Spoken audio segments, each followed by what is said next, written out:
like one, been always on my job. I never been a fight, never had to steal and rob. Cause I do good business, I'm too good with it. And even though I'm on this road, I'm still daddy to my children. You know I do good with them and don't like.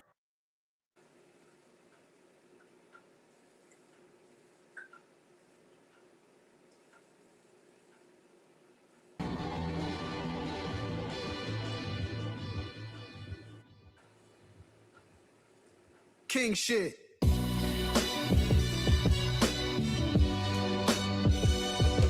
Huh?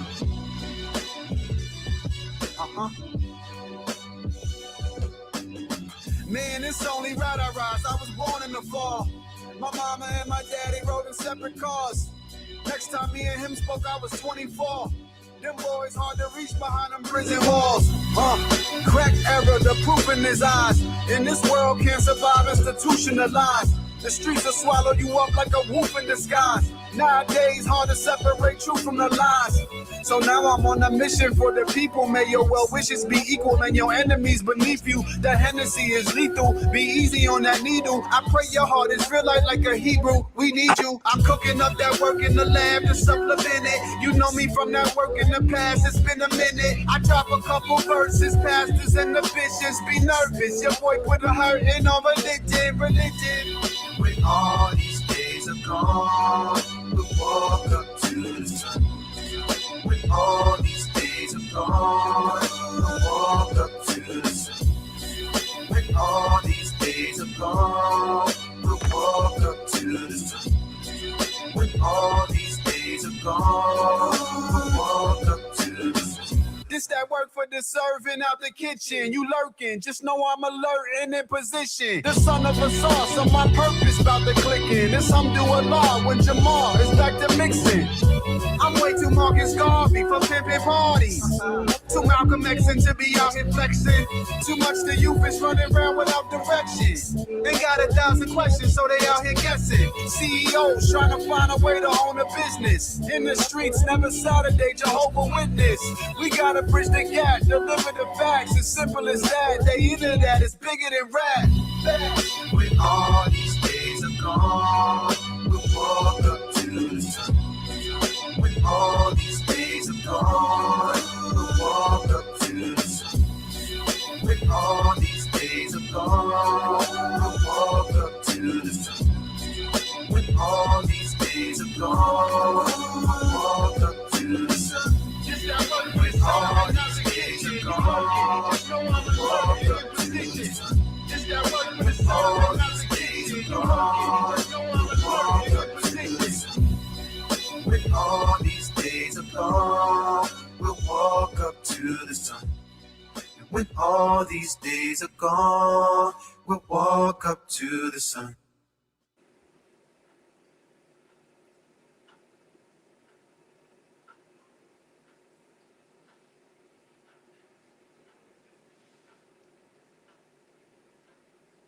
Definitely one of my favorite Jamaar Milton songs, man. You know we had to bring the show in with that. Still a classic. Always gonna be a classic. I think I got hip to that. When did you drop that? Oh man, don't get me a lie, bro. Yeah, like 2018, 2019. Okay, definitely. Still a classic. Still a hit in the books. Welcome back. This is Coliseum of Arguments, powered by Titans Debate League. Hold on. Where voices aren't just heard, they're felt. Tonight, we've got a special guest stepping into the arena, stepping into the spotlight tonight, a musician with a message, a teacher with a purpose, and a man who blends rhythm, knowledge, and truth into one powerful force. Jamaar Milton is in the building. Everybody give him a round of applause. If you don't know, like Biggie said, now you know. And that was his music video we just played there. Where was I at?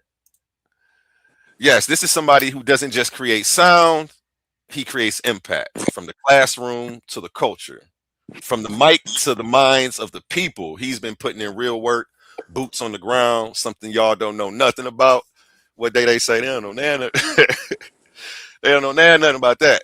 So tonight we're not just talking, we're building. We're going to be breaking down ideas, elevating the conversation, and tapping into the mind behind the music and the mission.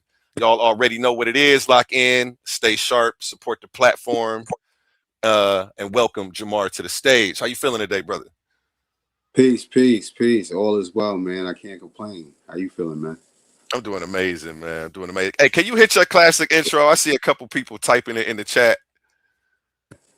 Peace, peace. Put your nines up. Put your nines up, y'all, man. We out here.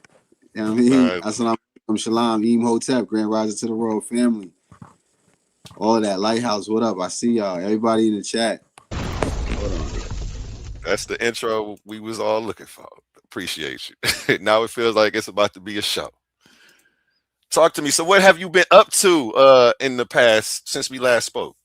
Listen, man, just sitting back watching, a lot of things, you know what I mean, manifest. You know what I'm saying?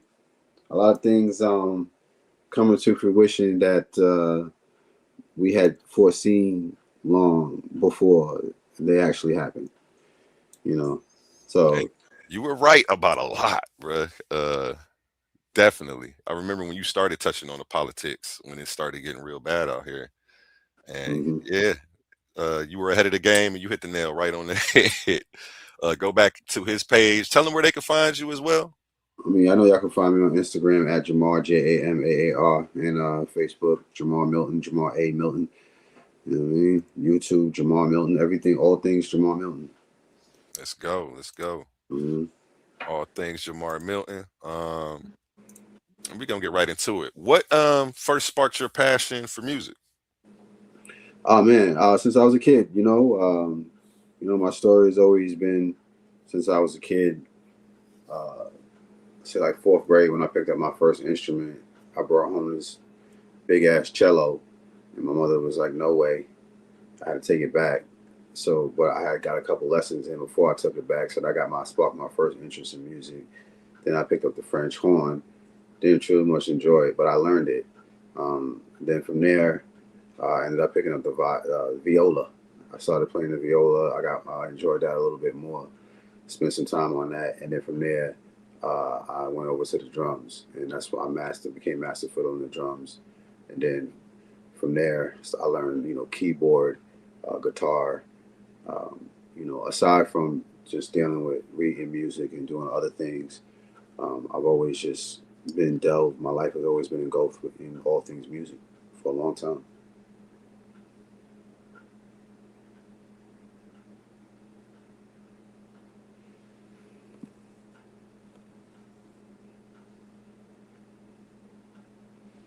Oh, I'm sorry, I'm muted. I said, at what point did you realize that you should start taking it serious and it should become more than a hobby?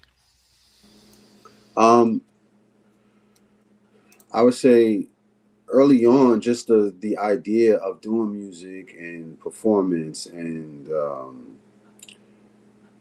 you know just putting on. Like I was always taught to prepare for what you're trying to do. You know what I'm saying? Like I was always taught to um, you know put a lot of effort and time into your craft long before that 2 to 5 minute performance.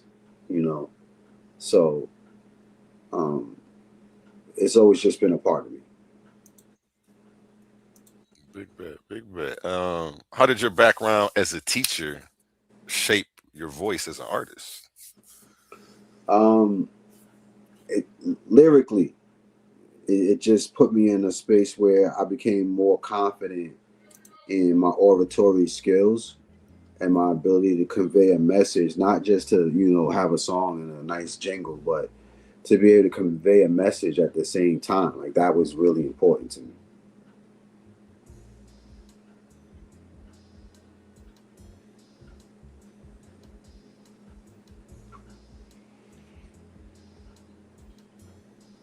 I think you might be still muted.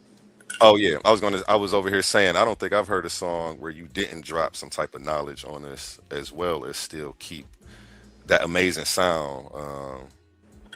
And it's hard to find a balance, I noticed, for a lot of conscious rappers. Do you Yeah. consider yourself a conscious rapper?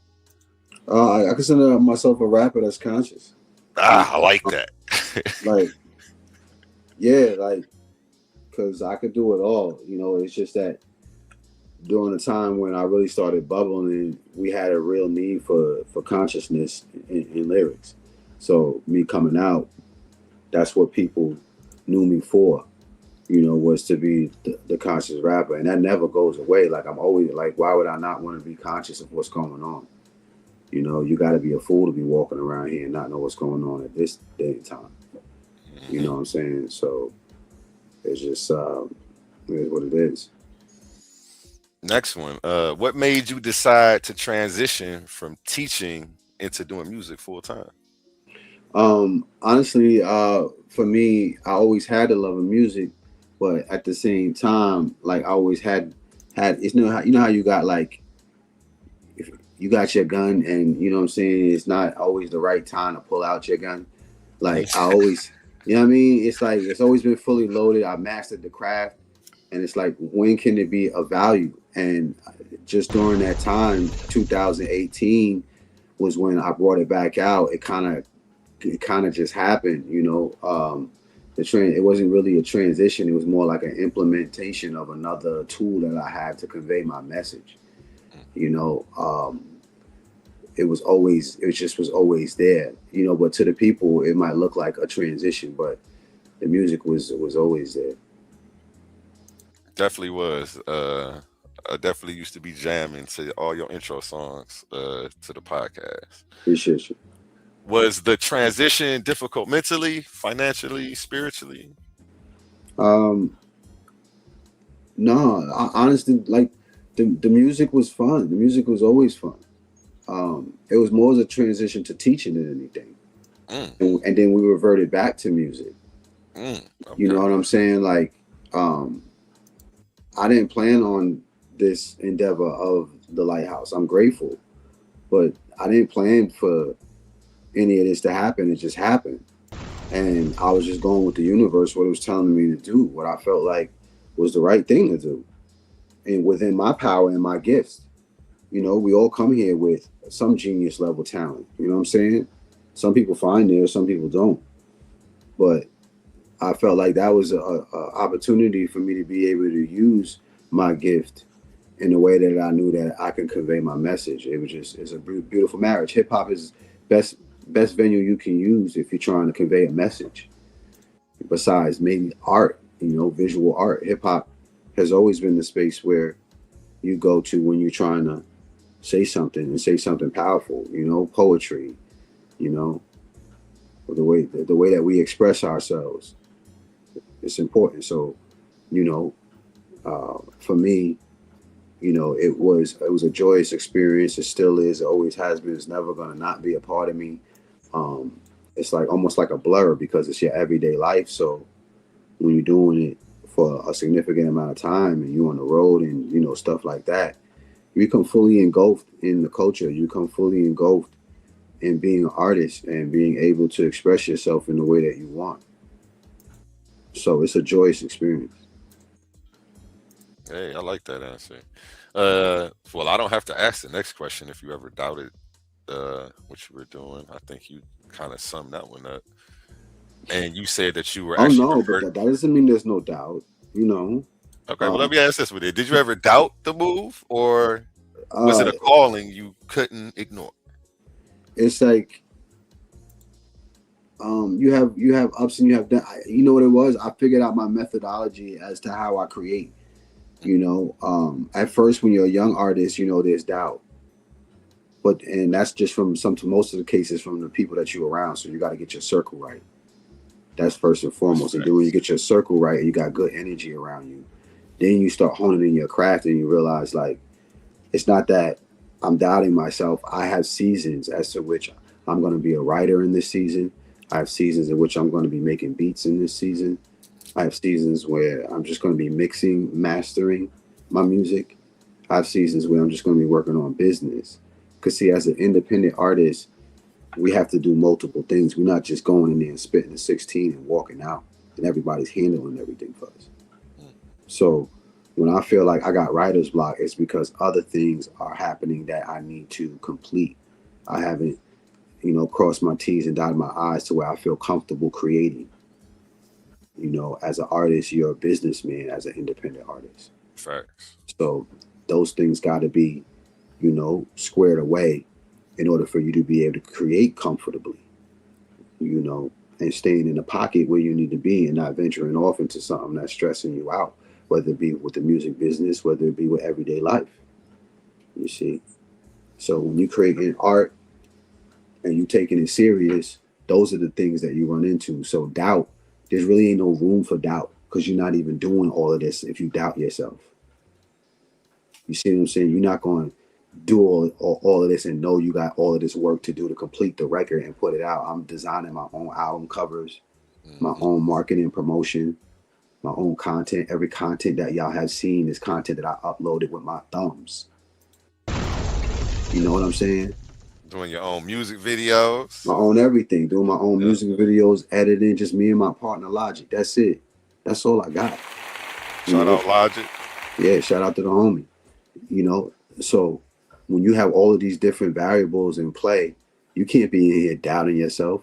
You don't belong here if you doubting yourself at this Mm. point. You don't That's, belong there. And we see artists come and go, don't we?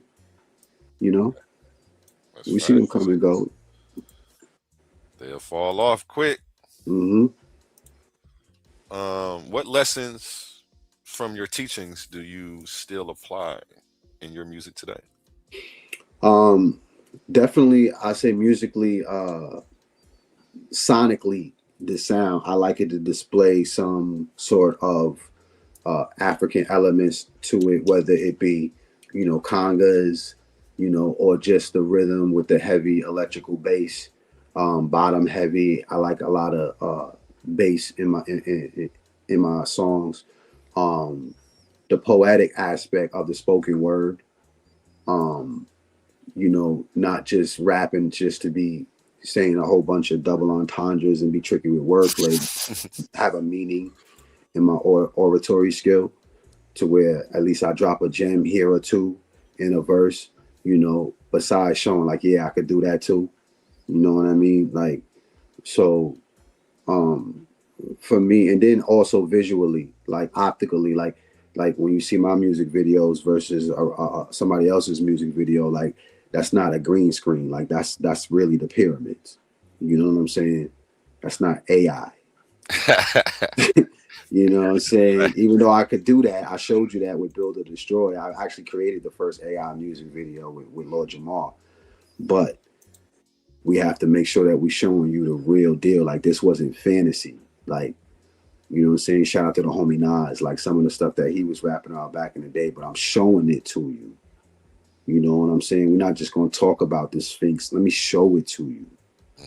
You know, And yeah. with that, I want to go to a word from our sponsors and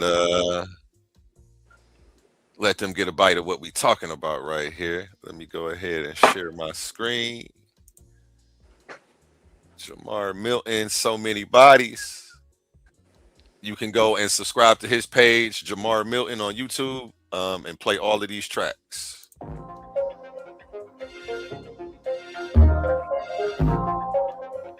Let's make it big.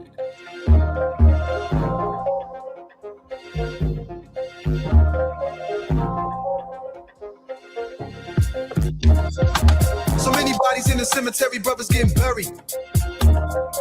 So many bodies in the cemetery, brothers getting buried. So many bodies in the cemetery, brothers getting buried. So many bodies in the cemetery, brothers getting buried. So many bodies in the cemetery, death is an illusion, homie, so I ain't never worried. Just ever ready, the flow's colder than February, anybody can get it, I'm hotter than the Serengeti. Yeah, back in the day, quick to shoot the heady, catch you a fade, and do you dirty in my little buddies, ready. Snatch for love, hit a nigga with a crossover. Plenty receipts, my homies do not at all sober. LeBron James of the motherfucking rap game, crack cocaine, come and whip you up a batch, man. I'm with the shit, knowledge is dollars, niggas, I'm rich. You won't find a product bigger than this. Downloaded into my conscious and body and ever since. Right now it's starting to make sense. I bless it since adolescent, been practicing, manifesting, and stretching out to the heavens and leveraging energy vectors.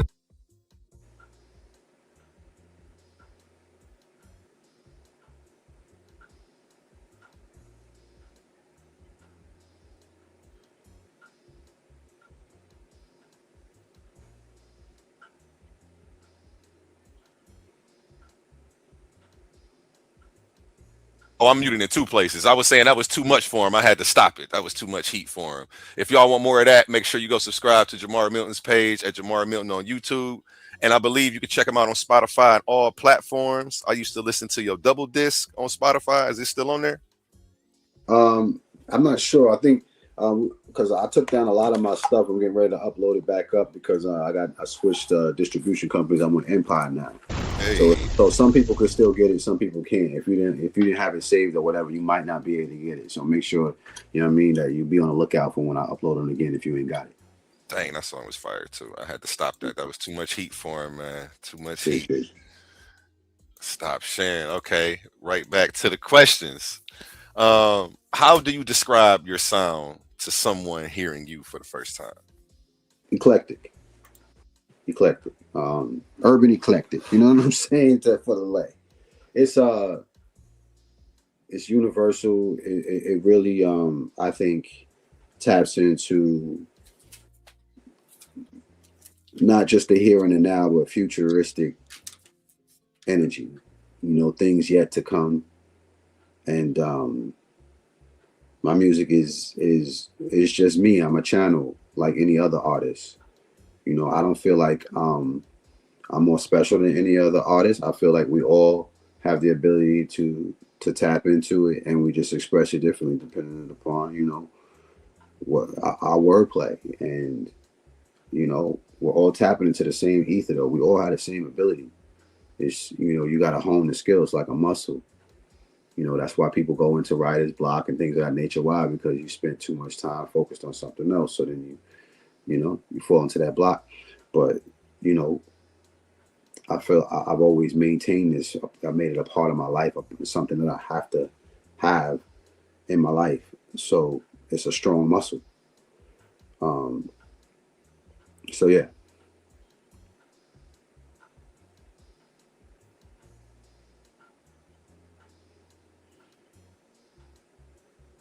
What message do you feel responsible for delivering through your music? As truthful I can get it. Because you know what I find that people take different messages from the art. You know, I just want people to appreciate the art at the end of the day. You know, overall. If you get the message, then good, that was for you. You know, but I'm not trying to impose my message on anybody or convert anybody or, you know what I'm saying, get them to believe what I believe. You know, for the most part, you see, I don't really do debates or any of that. Mm-hmm. You know, that's not my style. You've never debated as long as I've known you. Yeah, it's not my style. You know, if somebody comes and wants to like challenge me or whatever, we can have a good conversation and we can build, you know, but I would never set up no debate to publicly tear down somebody who's trying to do research or a scholar. You know what I'm saying? That's not my intent. My intent is more to understand and see if this is information that's applicable. You know what I'm saying? Is it something like, do we need to spend a lot of time and prioritize our thought processes to right now? Or is this something that we can put off, you know, and figure it out later? You know what I'm saying? Like Farrakhan said, he said, like, let's get free first and we can argue about religion later. Let's get free first. You know what I'm saying? So like, that was one of the things that I took, and I don't take a lot from him, but you know what I'm saying? You chew to me, spit out the bones. But that was one of those things that I appreciated, one of those quotes. You know what I'm saying? So for me, it's the same concept. I like that. I'm about to start using that one. So when y'all hear me say it, y'all know where I got it from. Next question.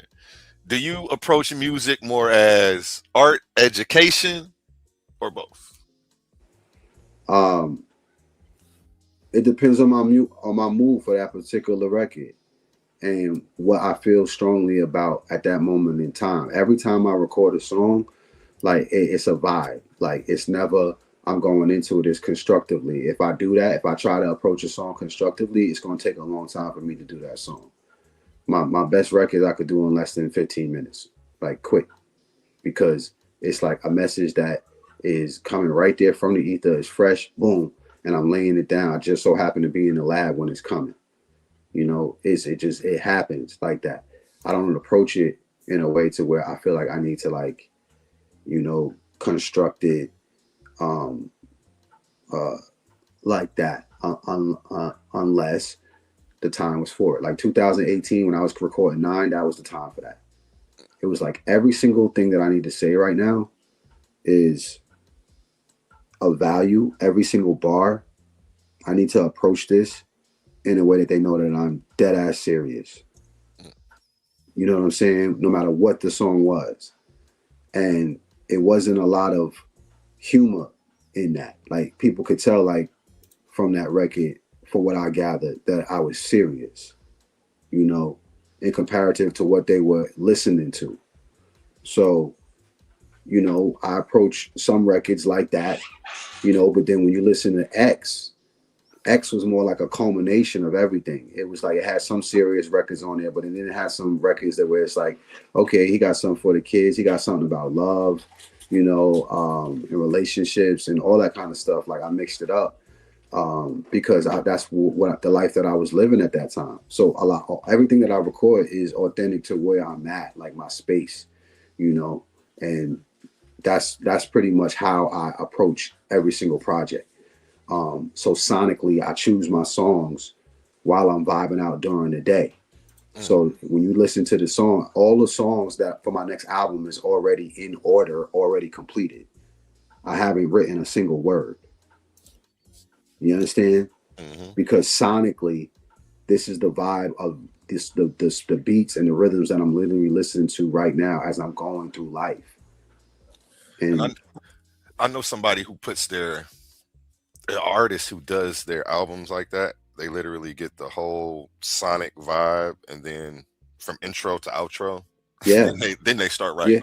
that's what I'm I like, do. the preparation. Like I admire it because That's what I I do. see them thinking far ahead into what they're That's doing. right. Because see, that's how you end up creating a message, a story, right? It has a beginning, it has right. You have an intro, you have the body, and then you have the ending. So we're already thinking about that artist who prepare like this and put stuff together. That's my preparation. If there's any preparation that I do, I get a theme of a project for a whole decade of information and sound and what's important. I want to give them a little bit of this. This one of my favorite songs that you have out as well right now, Shaman.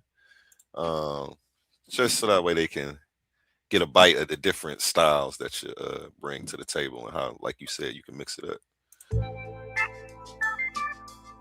And I believe, did you produce this? Yeah, I produced this one. Amazing.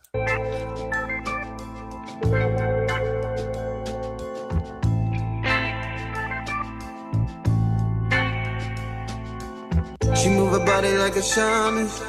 All in my head, so much in common. Just say that word, baby, I'm on it. If this ain't love, then I don't want it. She move her body like a shaman.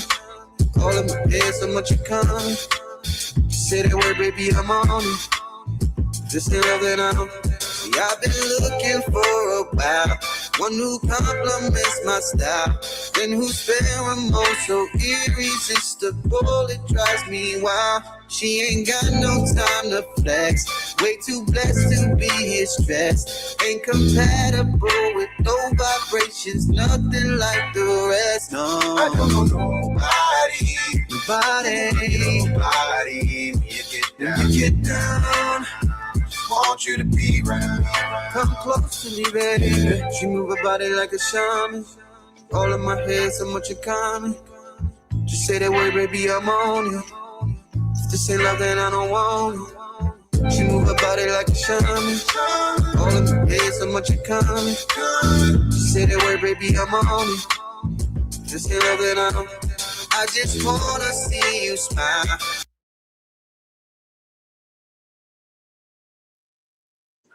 Still a classic. One of my favorites right there. Go Appreciate you, bro. subscribe. If you Appreciate you. if you want to get a bite of that, Jamar Milton on YouTube. He's got a playlist, some videos over there. Um, what was the vibe when you put that one together? Um, That was around 2020 time, and I was really in a zone, like vibing out, producing, and I had gotten a hold of an MPC Renaissance. That's my favorite MPC to use, and that was one of the first beats that I cooked up on there, and I was just like, "There's no way I can rap on this vibe. Like it's too. It feel like Atlanta. It feel like you know that mixed with some Afrocentric type vibe. And once I completed the beat, I just wanted to go there. And I was like, all right, I haven't done an R&B record in a minute, but this is about to happen. Like, so that's pretty much how it happened. I wasn't. It was a surprise to me. Like I said, something like these songs be just. It feels like it just be coming from the ether. Like I hear it before I lay it down. You know. So I feel like the song was already done. Like a lot of times when I make the songs, that's how it feels. Like the song is already done. I just need to do my job. You just had to tap into the frequency and get the Yeah, download, it's pretty already much. done. Like I gotta go. Yeah. I gotta go. I might have to find it, but it's done. It's crazy. You get the download first, and then other people download you. You know. Yeah, yeah. So that's dope. That's dope. Uh, what's your creative process like from start to finish? Start to finish. I go to the lab with the homies. We put one in the air, and beats start playing. You know, and by then, while the beats is playing, me and the homies is building the whole time, just building on whatever we building about that day. And when the beat come on, sometimes it's literally about some of the songs are triggered by literally what we're having the conversation right then and there. And when me and my homies get together, 9 times out of 10, we talking about how goddamn conquer the world. All sorts of stuff, conversations is be had. So, we it usually starts from there. A hook will come first, more than likely, and or if a hook doesn't come, then the first words of the first verse come. The very how I'm starting, and then from there, it goes into just me writing just whatever's coming to mind, all the different bars and all the different sounds, and if it's real melodic, I might not even have any words. I'll just have sounds. 9 times out of 10, it'll start that way, where it's not an actual word, it's a sound. So I'm deciphering what that sound is and what word that is. Does that make sense? A little bit. I'm trying to figure out how you. I'm thinking of back to what I saw from Tory Lanez in the studio. Sometimes he'll mumble his way through a verse with no Yeah, words, just yeah, so that way he can yeah, catch the rhythm, the cadence, and all of yes, that. And then yes, he'll double back and apply the words yeah. to. I don't know if that would be syntax or No, whatever though. that's exactly what it is. It's like Okay. he's doing the same thing. It's like you can hear the sound of the word in there, and it's like you're trying to like focus it and make it clear what that word is that you're hearing. And in hip hop, that cadence keeps repeating itself. You know what I'm saying? So it's like, let me see. I mean, he's frustrated because I'm only engaged. I'm always late on the way. Like I'm hearing that. Do you know what I'm saying? I'm hearing the flow and the sounds that it's making, and then I'm responsible for finding the words that go there. That's how I construct it. And then the music now is going to be based upon the words that are coming out of my heart. So that means I got to put the words in there in my heart that go there. The more words that I have in my heart that of abundance of the message that I'm trying to convey, the better record is going to be. The better the record is going to be conveyed.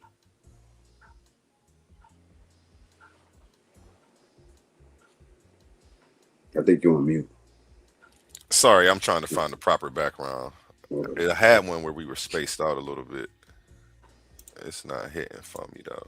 Let me just run through these real fast. Where'd it go? There it goes. Found it. Sorry about that. Sorry about Mhm. that. Yeah. So, what emotions do you try to leave with your listeners? Leave your listeners with, I should say. It varies.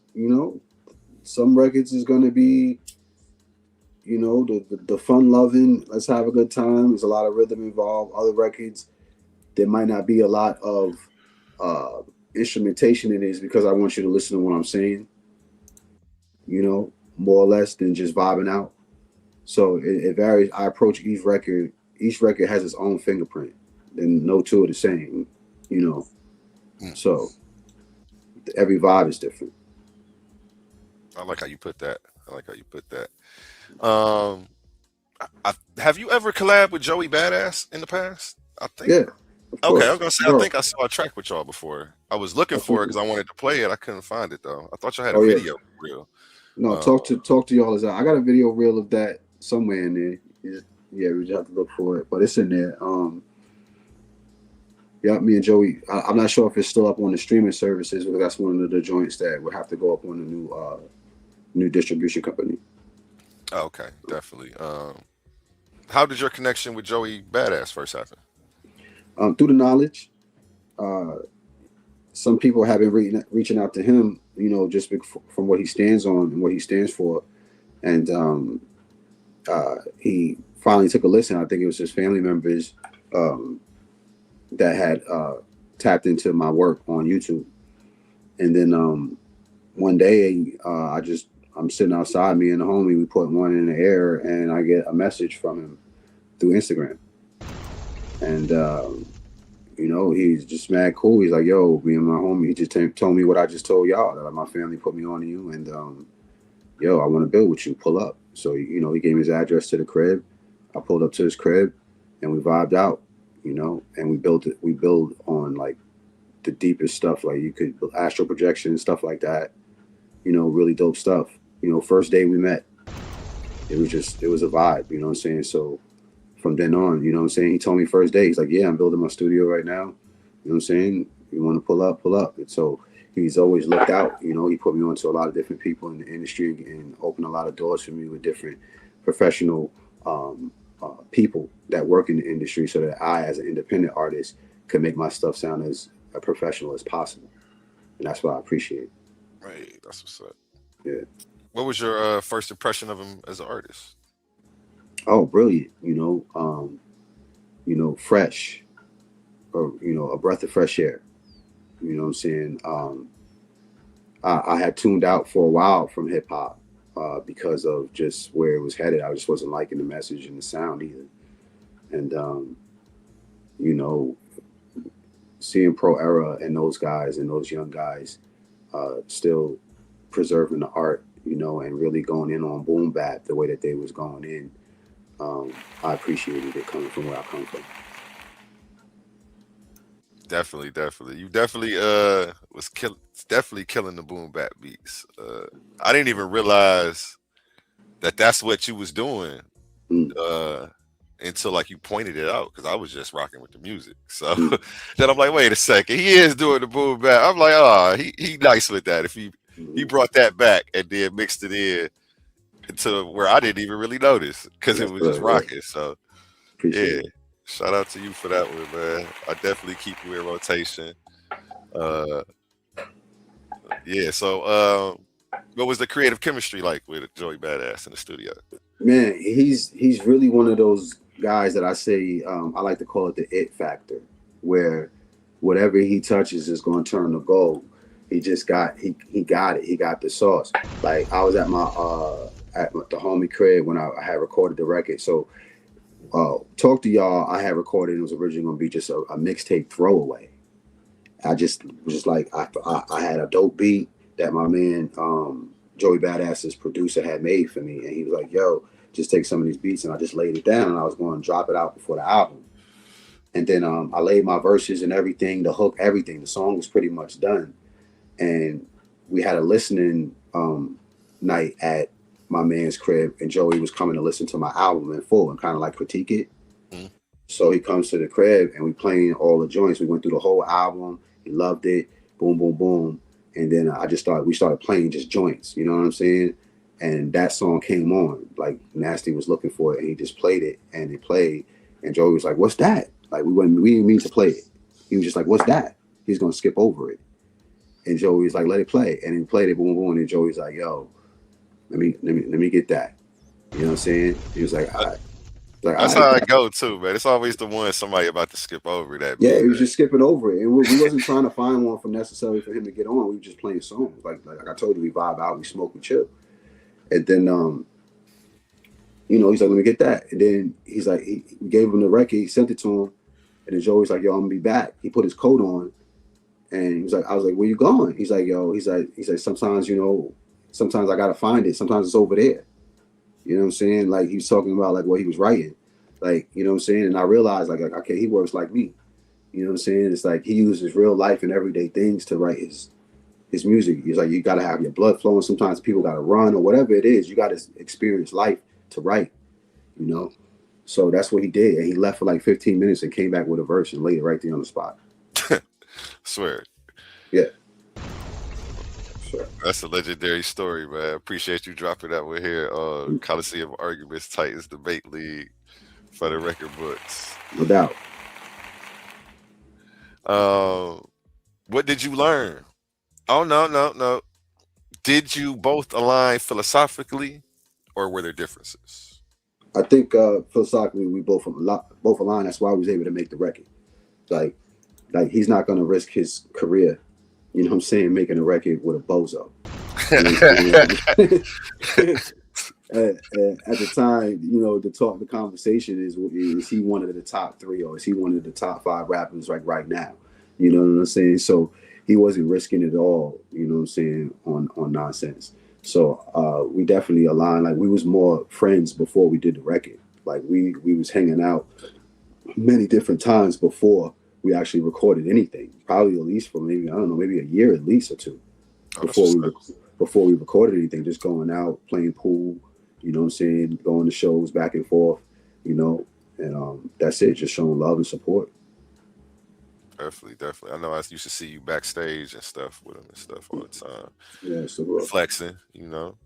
Uh, you always step out with your comedic gear too, yeah, fresh, always yeah, representing. yeah, yeah, that's what I'm known for, I like that, you know what I'm saying.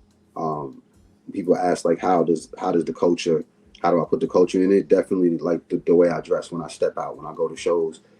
I give them a reason to ask, you know what I'm saying, what's that about? You know what I'm saying? And that's what helps me to engage in conversation in reference to the legacy. Everything is strategic. Hey, segues right into the conversation. I like that. I might have to implement that into some of my marketing strategies in the future here. See if I can switch it up. Can we expect more collaborations from you two in the future? I don't know. You never know what the future holds. Right now, I'm more focused on just putting out a solid project that I produce fully myself, um, and that I do myself. So this next project is going to be really self-centered, I should say, in a good way. Hey, Um, yeah, a lot of it, I deal with a lot of world issues, you know. I deal with a lot of issues that we all could possibly relate to. But this next project is going to be about me specifically.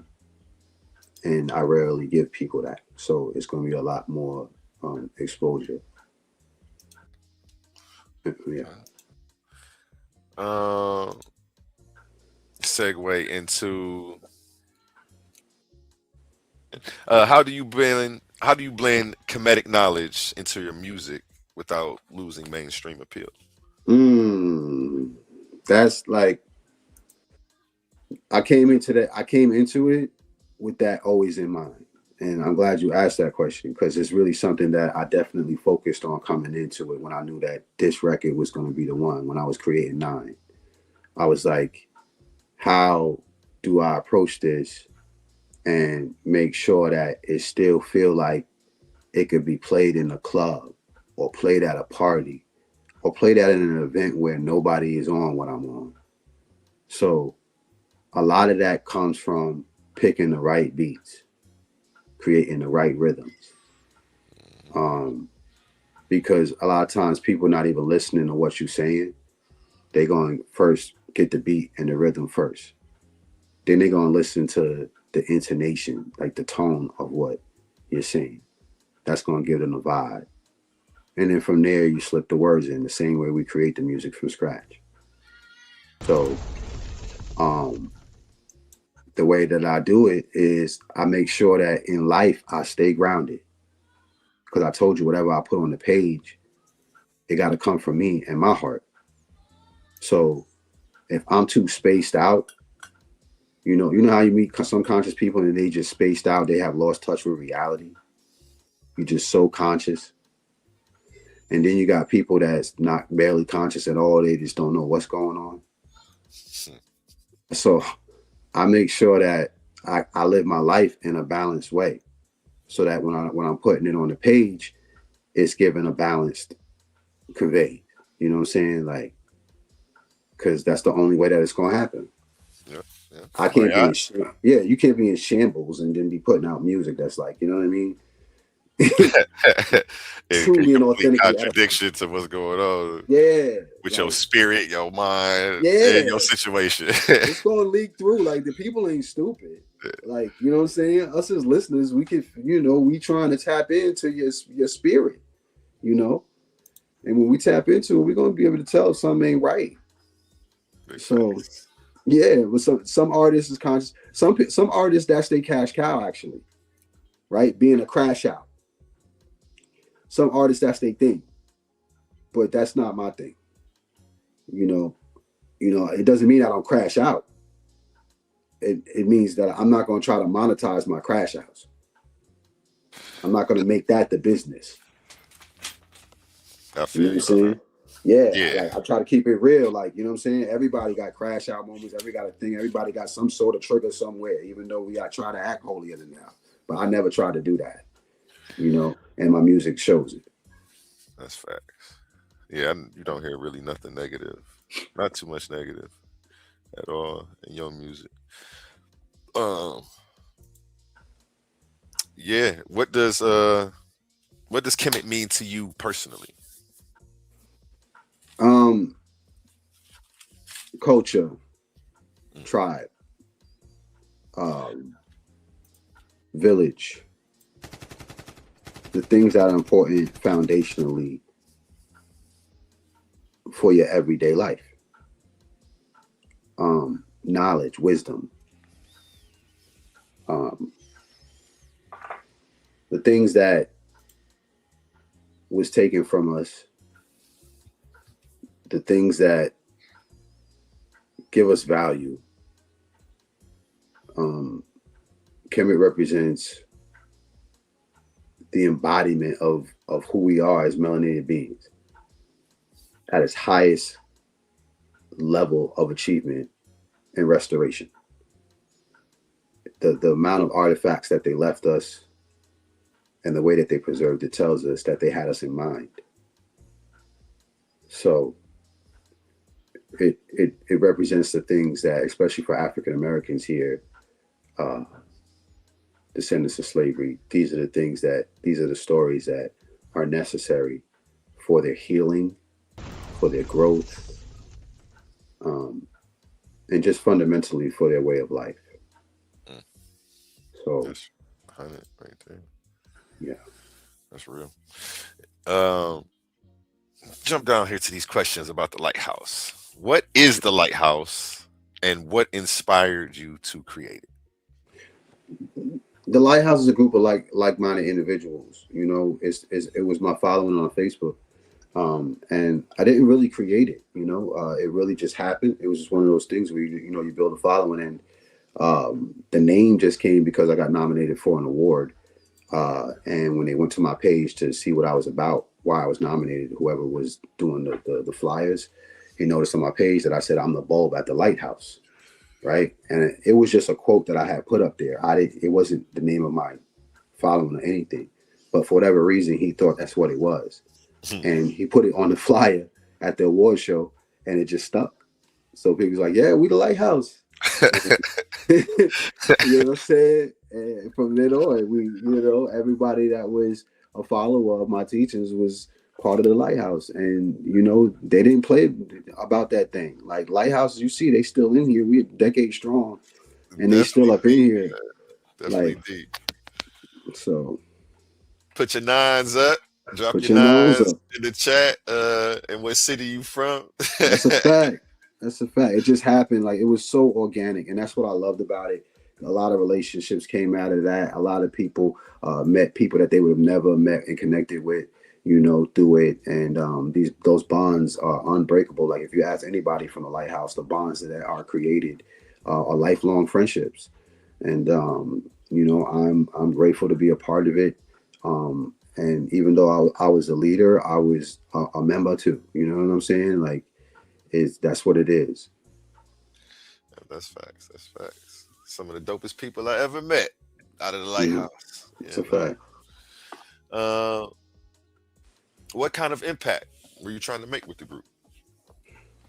We just wanted to go out and change the world. Some of the things that we had power to correct and change, we just wanted to put boots on the ground and try to be effective and be proactive about it. We knew that strength was in numbers, and we all uh, stood for the same morals, ethics, and codes. And we stood on the principles of Ma'at, and we felt like that was the right thing to do, was to click up. You know what I'm saying? And let's make it so that we can move around the way that we want to legally without being bothered, and do the best that we can do to spread the Kemetic legacy. Facts. They said stop talking about them in the past tense. So I'm glad I looked at the comments for that. I see you, Nisha. I was just talking about the beginning, the old days, like how it started. You know what I'm saying? I think she was talking about me. Oh, okay, I got you. She might have been talking about. That's funny. My bad. So who is the lighthouse for? Is it for artists, scholars, both? Oh, it's for anybody. You know, at the end of the day, if you have the same agenda as we do, which is the spread of the Kemetic legacy, and just remain family orientated. I think that was the beautiful thing about it. Like we really are a family. Like when we get together, we call them family reunions. You know what I'm saying? It's not you know anniversary or whatever. It's a family reunion. And we love each other. That's what it's really about. Is just spread love and knowledge, wisdom, and understanding. And with that, beautiful things happen. You can build a lot of different things, whatever your heart's desire. And a lot of people from that gain the confidence, and the wherewithal to put themselves in better places in life. Learning different things, because sometimes people just don't have the resources, right? And sometimes those resources need to come from people that have our best interests at heart, that want to do the same things we doing, or maybe are doing the same things that we're doing already. Um, and the lighthouse helped us connect. The 2020 and all the things that were happening, all those things were confirmation of what we had saw prior. So it's a strong build. Hey, that's what's up. What kind of discussions or work happens inside of the lighthouse? It's mainly all about the legacy and like how different ways people can start businesses, different ways that we can implement the Kemetic legacy within that. Is spiritual work being done, energy work, uh, even physical work. We got uh, also different types of self defense things going on, financial tips, all that type of stuff we have going on from the individuals from the lighthouse, and a lot of traveling. That's a big asset that we have. Um, Yes, yes. Yeah, I got some questions about that too. yeah, Especially, traveling, land acquisition, and stuff like that, going back and forth to the continent. Different resources that we do within the conscious community. Um, we became a hub for that. Like if you're looking to learn different things about the legacy and you don't know where to start, you can build relationships really fast, because really it's a communal thing. Like you got to have people to really be strong in your walk, breaking people out of religion and stuff like that, and helping them to um, you know heal trauma and stuff like that. Like we have resources for all of that. hey, so how do people get tapped in, and where do they find you all? Just inbox me. I'm on all the social networks, from Instagram, Facebook, YouTube, whatever it is. You can hit my email if you want, jamarmilton@gmail.com. The quickest way is probably through Instagram. I can scan and see what you're about and all that. Definitely just send me a message. You know what I'm saying? If you want to connect with me, or you can just send me an email and you can connect with me. Hey. Do you see it growing into something bigger than it already has? That remains to be seen. I think that you know my work definitely is finished. With the passing of Baba Heru, bless his soul. That caused a definitely shift in the culture and how I approach things too as well. So I'm doing things with a more fine tooth comb, I should say, and just approaching things with a lot more care, because it's not the easiest shoes to fill, and there's not many of us. So um, I have to be very strategic in my approach and very composed. So yeah, Going from the student to the elder, huh? yeah, yeah, That's what's up, man. That's what's up. It's a good feeling though, man. Only got a few more questions. I know you on a time crunch. I'm not sure how long we've been live. yeah. I got 10 more minutes for you. Okay, 10 more minutes. Yeah, let me get to the good questions about Egypt. What was your first experience like going to Egypt? Change, life changing. That's really what I can narrow it down to. It's something that anybody that's connected to or feel a connection to that legacy must do. It's like a pilgrimage to Mecca.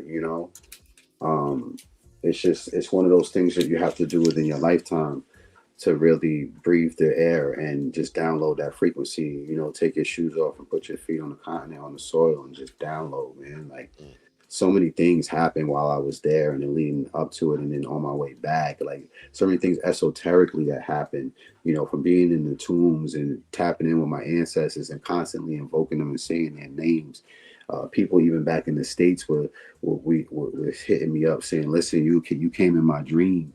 6, 7 different people hitting me up that don't even know each other. Like, yo, bro, I don't know what you're doing over there, but you came in my dream, man, and you was wearing this and you was wearing that, and all of them was able to describe what I was wearing and the conversations that we had. The whole time I'm over in Africa, like just in temples, you know what I'm saying, having these different thoughts and these different confirmations and revelations, and uh, it's empowering. If you one of them, and you one of those like indigo children, you one of those divinely spirited beings, you need to go and do that. You just need to just, it's one of those things you really can't describe. I'm still having the effects of it today, still trying to figure it out. I was just talking to somebody about it yesterday, still trying to figure out what exactly that was. That first experience, going there. The second one was the crazier one. You know what I'm saying? It just gets better and better. You can't really do it all in one visit. So uh yeah, Egypt is a surreal experience, man. But you know what? I told people the very first moment that I experienced it and I got off the plane, it just felt like I was. It smelled like mom's home cooking, like I had been there before. That's what it smelled like. You know, swear. you, Okay. you ever had that familiar smell? It was a familiar smell. That's what I first took from Egypt. That's what's up. What were some of the most powerful moments that you had there? Um, I'm gonna say going inside of the tombs, um, not so much the pyramid, but the tombs, because the tombs, you get to see their stories, and those were the things that I wanted to bring home. I didn't go there just to like go and be in awe. I wanted to bring back the knowledge. So I wanted to be able to let the ancestors speak and tell their stories from their mouths and show what the people look like from their perspective. Because a lot of the knowledge by the time I get back to the States is distorted. So I felt like it was my duty to convey the message right and just document. A lot of the trip mainly was documented. Okay, okay. Was there something that you saw in Egypt that change your perspective forever? Um, seeing the white Jesus on in the mountains, carved into the mountains, where the priests were hiding, plotting on the children of Egypt. Um, that was pretty intense, you know, seeing white Jesus for the first time in Africa, the very first church, um, and how it was like in the cut and strategically placed and hidden, kind of, you know, Hmm. but they can look down on the whole Aswan. That was wild. Uh, and I was honored to be able to document that. And then also, I would say, seeing people from my tribe, like seeing my face on other people, you know, like in the United States, yeah, I'm black, right? But it's not people that look exactly like me, you know. Um, seeing my face on an old man, or seeing my face on somebody younger than me, like wow, like this is my tribe. Mm. Like they all look like me. They're Connection. all dark skinned, you know, from being baked in the African sun, but all of their features are exactly like mine. Like that was just mind blowing to experience. You know, people don't understand the impact of tribe. That's the difference between like tribe and like family. Tribe is like you got all these different families and they all look exactly the same. Mm. I see what you're saying. Yeah, that's deep. On a bit, that's a way bigger scale. It's Uh, crazy.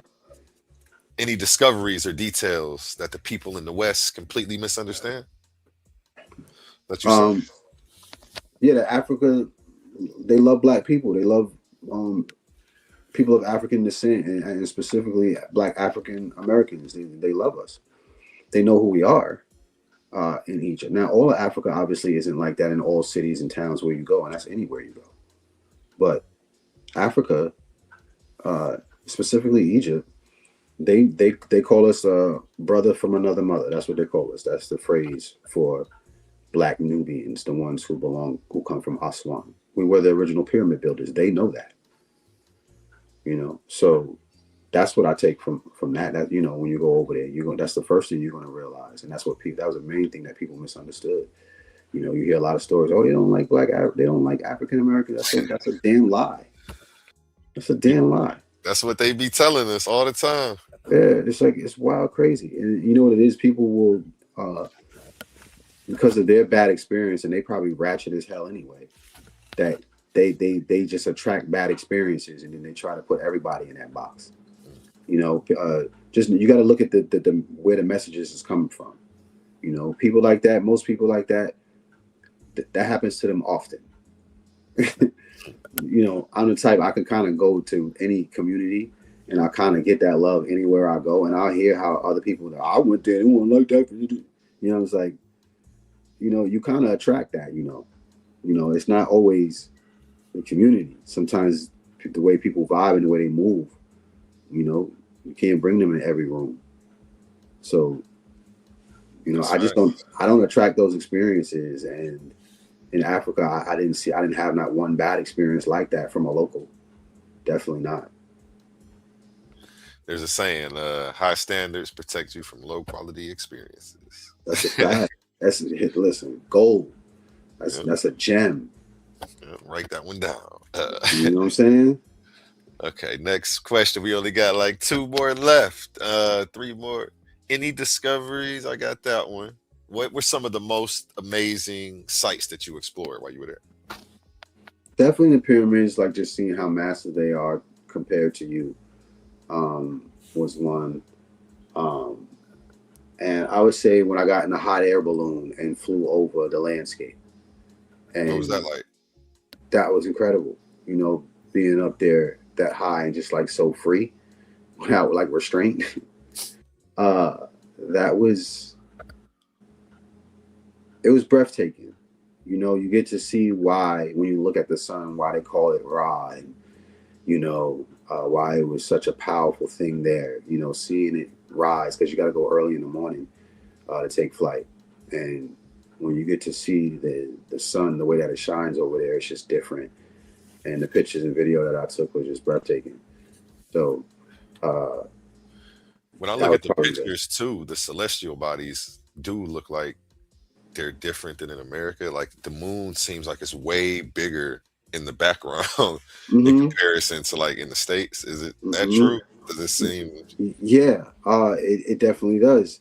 Um, but mind you, so most of the time, I mean, I went in March, but uh, it's on the other side of the planet, so everything is kind of like inverted. So if the sun is normally looking close, it's probably going to look far, and then the moon's going to be close. Like oh, everything is inverted there, even like the way the water goes down the drain. So understanding that dynamic and the balance, certain things are going to be from a different perspective. It's going to seem odd, but just overall the beauty of it, these things took a long time to make, and you have to ask yourself why would the people who is how they make it perceive it to us, why would the people who are struggling and trying to just make it, take the time to build this shit, bro.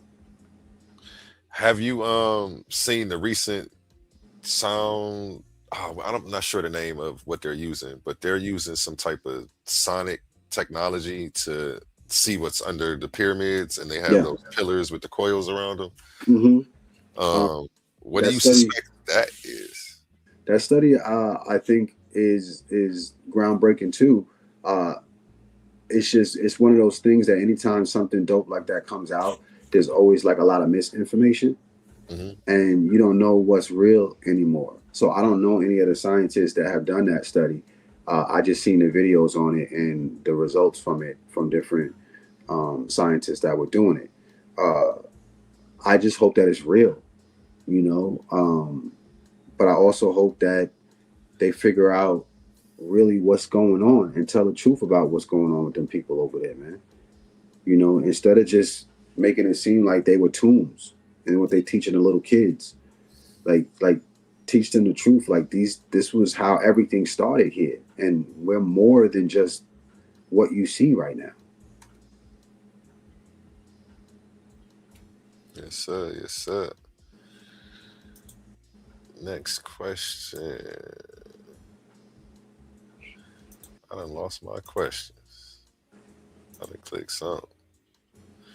But yeah, I don't really need them. Do you think you'll ever be doing Egypt tours again? Yeah, definitely. That's what I wanted to know because I was ready to go right before COVID hit, and Yeah, you had one planned, and then COVID came and it was over with. my next one will be a stretch from Egypt down to Ghana as well, because I have land down in Ghana. Some of my lighthouse followers also have land in Ghana, so I got to go down there. That's going to be the next stretch if I do that. Big bet. Okay, Mm. I'm gonna stay tuned for that one coming soon. Closing remarks. Hey man, listen man, it's good to be back. I appreciate you for having me on here. We definitely got to do this again. Block out some more times and delve into some serious topics. You know what I'm saying? Yes, Um, yes. for sure. It's a dope platform for sure. And shout out to all my lighthouse followers that's in the feed. I see y'all. I appreciate y'all for pulling up. And stay with me. Tap in when we love y'all. May the divine force in me be the divine force in you. May you manifest every heart's desire. Ashe, ashe, ashe. Peace. Peace. And like my motto goes, treat your smile like your money and never let them steal it. We're Talk a gonna lot. end with the we're gonna end with this song by Connie Sun, Same Heart. I Shout out to usually Connie. check. Oh, you know what? What song you want us to end? We gotta end with a song by Jamar Milton. Nah, you This know what? Play that Connie son. That's my bro. okay. We're gonna end with this song by Connie Yeah. Sun, Same Heart. I usually check them out on Spotify, but you can check them out on any platform. Tell them A1 sent you if you head on over to his Facebook. Have a good night. No doubt. Peace. Peace.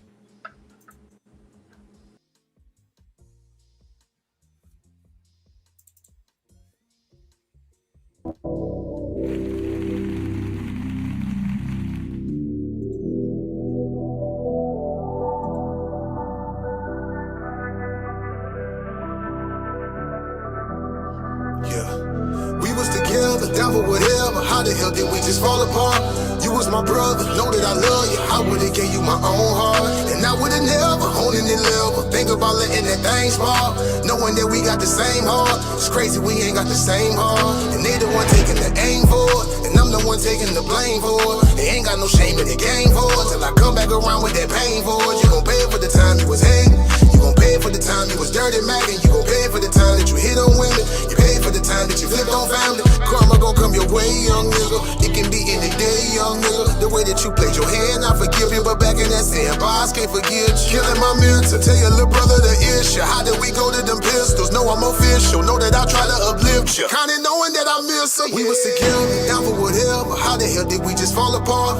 You was my brother, know that I love you. I would've gave you my own heart, and I would've never owned any level. Think about letting that thing spark, knowing that we got the same heart. It's crazy we ain't got the same heart, and I'm the one taking the blame for it, and they the one taking the aim for it. They ain't got no shame in the game for it, till I come back around with that pain for it. You gon' pay for the time you was hating, you gon' pay for the time you was dirty macking, you gon' pay for the time that you hit on women, you pay for the time that you flipped on family. One more hate, it really ain't gon' matter. More pale lips, just me, more chatter. Can't hold hands going up no ladder. I fall from up here, then my shit gon' shatter. I'm putting on for my whole family, but we on a different road, family. You told folk that I told family, but I never did fold when the folks had me 100. I never been fake in frontin'. I told younger nigga make him something, you told younger nigga take him something, and he the one that took that from his cousin, and that there got the whole family fussing. Got big sis beefing with her brother, even through it all still know that I love you, but every second I think I trust you. I'm smart in the game, you made it hard in the game. I'm loving, I started the lane, I'm hard as they came. Melody target they brain and they draw like a mark to a flame. How far I done came, you was not part of the blame, you was just part of the strain. You was so grimy that niggas ain't wanna come fuck with me, but that's just part of it. And I'm the one taking the blame for it, they the one taking the aim for it. They ain't got no shame in the game for it, till I come back around with that pain for it. You gon' pay for the time you was hating, you gon' pay for the time you was dirty macking, you gon' pay for the time that you hit on women, you pay for the time that you flipped on family. We was together, down for whatever. How the hell did we just fall apart? You was my brother, know that I love you. I would've gave you my own heart, and I would've never owned any level. Think about letting that thing spark, knowing that we got the same heart. It's crazy we ain't got the same heart.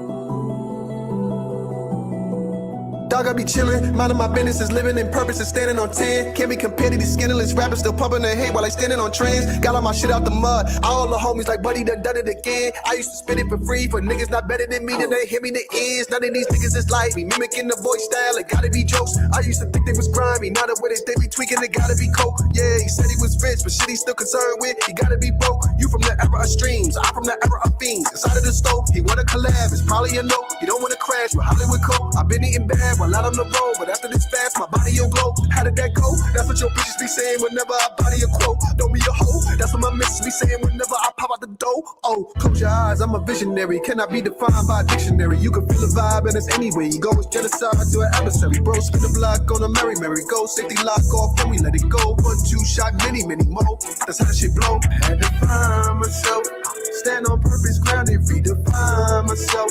Switch up my surroundings and get by myself. That's where I find my wealth.